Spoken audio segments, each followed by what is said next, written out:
好嘞，除睇了词汇还有短句嘅以外，接下来我老大家接下来分享嘅就係句型嘅教學。喺家下嘅短劇底度啊，有講到客家嘅美食，還有料理相關嘅對話。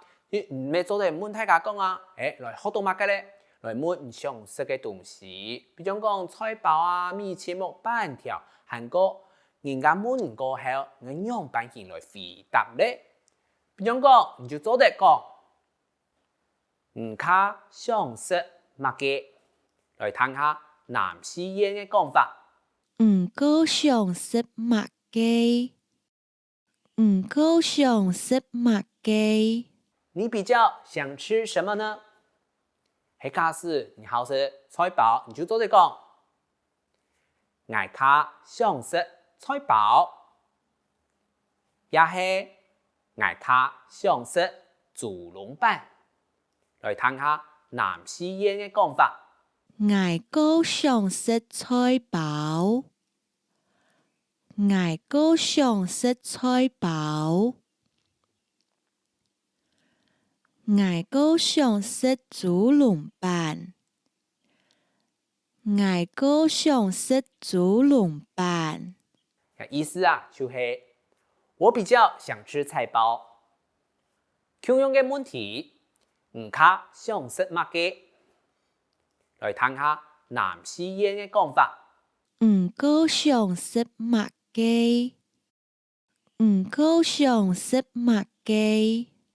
唔係做得回答，我卡想食米奇木。來聽下南西煙嘅講法。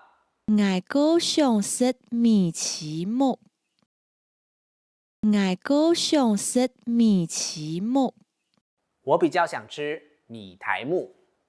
好，同樣哦，唔聽到唔卡想食乜嘅，係講唔同好食板條嘅人就做得回答，我卡想食板條。